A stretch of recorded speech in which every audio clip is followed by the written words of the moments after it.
Welcome everyone to this week's edition of the GSM's Pride Spotlight. This week I have Mike Sherbring with me, my parts manager. Welcome, Mike. Thank you. So he's a newbie to Ford, but he's not a newbie to Fusz. So we're going to touch on that in a second. But I always start off the interview with the same thing. It's a St. Louis thing. Born and bred St. Louis? Yeah, absolutely. What high school? McClure North. See, every time I do these, I've never heard of any of the schools. Florissant. Oh, really? Yep. Born and raised? Yep. After high school, college? Did not go to college. What'd you Straight do to working straight at out of Fusz. Really? Yep. You've been at Fusz since day one? Yeah. I was working at Pizza Hut part-time, well, full-time. Then I went to part-time doing other things with Pizza Hut and doing Fusz. My dad got me the job here, actually. Oh, here we go. It must be a parts thing with nepotism. Nope, he told me to go talk to the Nissan parts manager. So we'll get further time. into your future here, or future or past here, I guess. Yeah. But how long have you been with Fusz? It's about 13 years now. Jeez Louise. Any hobbies outside work? Enjoy tinkering with cars and stuff. I got a truck and a little project truck I keep working on. What's your project, Chuck? The S10 I drive. Yeah. What further projects have you got on it? Anything? No, just playing around with that. Work on the house, things like that. Motorcycles. Yeah. Wife, kids? Been married, divorced, Yeah. and have a girlfriend at the moment. Kids? No. No kids. No kids. 2 dogs. Those are enough kids. Yeah. What dogs you got? A Maltese and a Pomeranian. A Pomeranian. I kept those in the divorce. Yeah. Aren't they a little pain in the ass to deal with? He can be. His name's Jack. Yeah. My mother-in-law, she had 3 of them, I believe. Yeah, 3. He's a black one. Yeah, they were. He's very needy. So when I first met my wife, she had they're all named after Star Wars characters, but the first one was Chewie, and he was a Pomeranian that was the same size as my bulldog. It's a big one. It's like a 70-pound Pomeranian. It was the biggest thing I've ever seen. Under all that fur, it was just a massive fat because it'd eat like. Hope no one judges them on this, but he'd have like McDonald's once a week and stuff like that. It was really bad. Whatever I eat, my dogs get to. So. And actually, she may have only had 2 actually, because then she had Vader. So Vader was black when she got, grey when she got him, and then he turned orange, like Ginger. Really? It was really strange. And that was the same.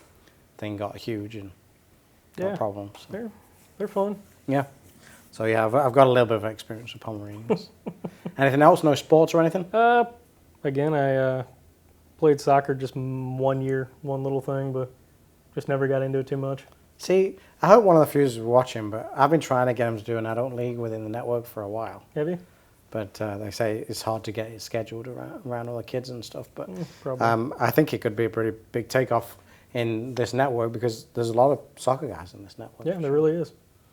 So, all right, well, let's jump onto the work then. So you've been with, you said it was going to be boring. Well, it could be because you've only been at Fusz for your whole life. Yeah.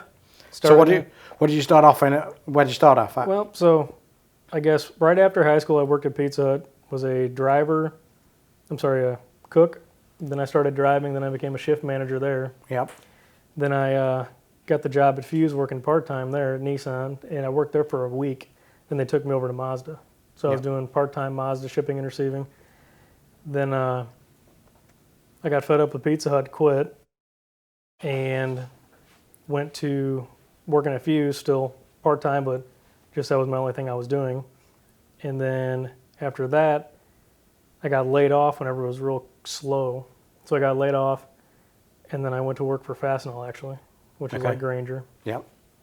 Worked there for a short time, and then George called me back full-time counter. Was still doing shipping and receiving. So that's crazy. So how long were you at Mazda before I got there then? I guess I started there in it was 08 or so when I started there, 08, So 09. yeah, it would have been when I first came to the US.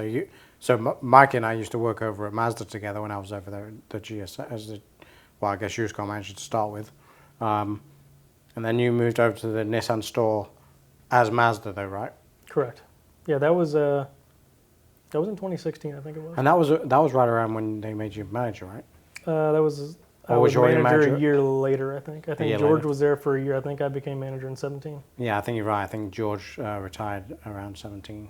Yeah, because we'd have been in the new store when he retired. Yeah, for sure. So how was things over there? It was interesting, good. We were pretty steady. The parts was over there. Yeah. I know service struggles with things like that, but between staffing and whatnot, but parts. Because it was a pretty steady busy. staff over there at Mazda, wasn't it? Yeah. A lot of long timers. Let me ask you this: How did you deal with getting promoted and being really the boss of your peers at the time? Because I've been there, I've done it, but I was always curious because in the beginning it took a lot of talking you round to become a parts manager. It did, yeah. It's just I'm more of a lead by example. You know, expect what you expect. Yeah. So I mean, just doing them seeing what I was doing would kind of imprint that, and then they would pick it up too. Did you have any issues with the fact that you were were a peer of theirs before you were a manager? At times, it seemed like they would kind of slack off, but I mean, they'd pick back up. Yeah. Yeah. So when you moved here, what, 2 months ago, a month ago? What are we in? A month ago. Yeah. Month ago. Was it an easier transition to come in as a manager without knowing these guys? Do you think? I think it was. Easier for you as a personality trait to come in and kind of stamp your approval on stuff regardless of your past. Yeah, exactly. I mean, you walk in. I mean, it's not like they're intimidated by me at all, but they can see that I'm one of them and I'm willing to work right beside them. Yeah. So to me it makes them do more as well.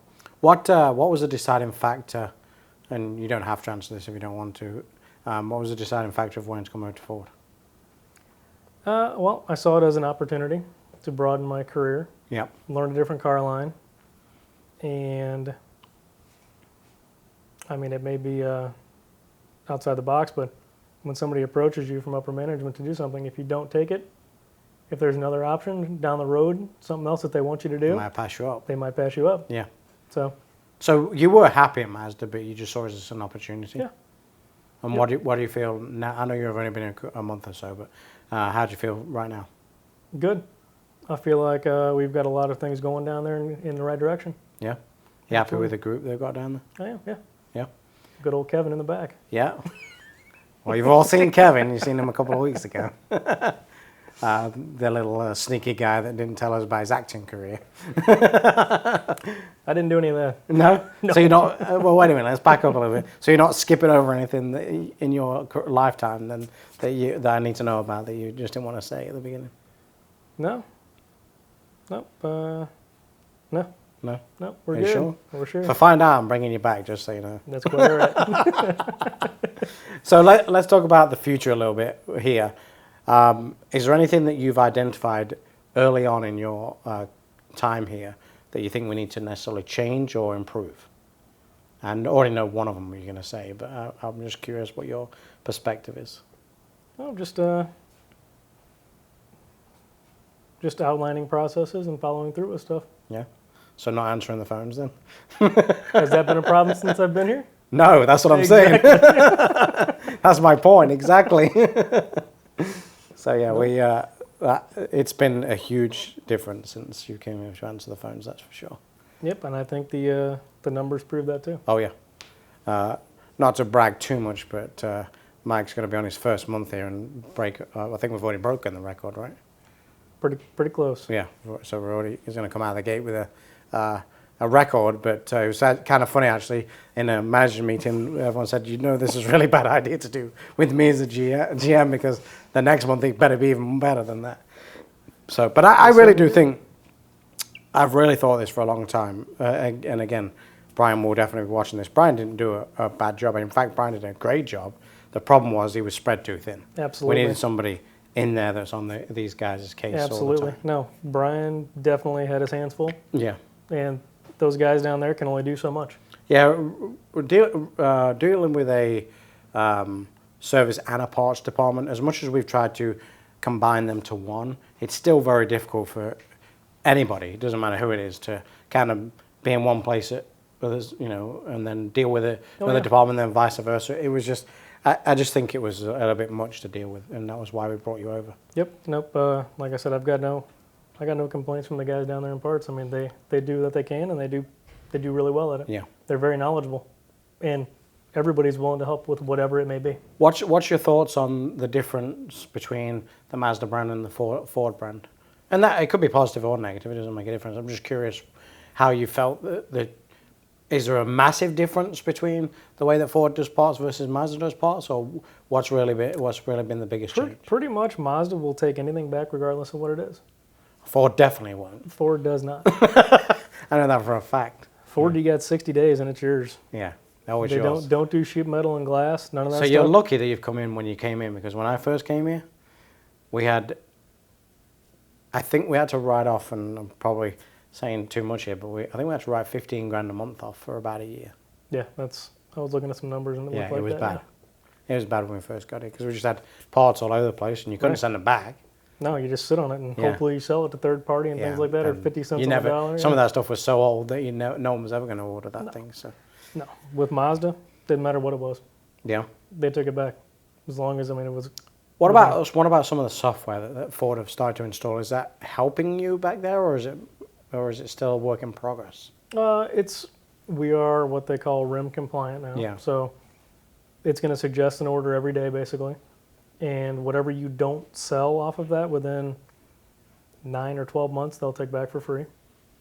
So now we actually can get rid of parts that we don't sell. So you've really taken a grasp of the processes down there with Ford Oh, yeah. specific. Because I'm going to tell you, a lot of people that are probably watching know that Ford can be a giant pain in the butt when it comes to parts. Yeah. Especially the back order stuff right now. Everything's on back order. Well, cool. But you were kind of easy Oh, yeah. because your history has all been one in place. Yep. So that's kind of cool. How old are you, Mikey? 33. So you're still really young. You've got Oh, yeah. plenty to go. Oh, yeah. Any aspirations for the future? Just keep doing it and move forward. Okay. Well, thanks for joining me. Thank Appreciate your last minute. I know it was kind of thrown in because the other candidate said he needed some time to do some dieting before he came on camera. So, Work on Scotty, his I hope you're physical- watching. Huh? Work on his physical appearance. Yeah. So, as always, over at Fusz Ford, we can replace the car but not the customer. And thanks for joining me, and I'll see you next week.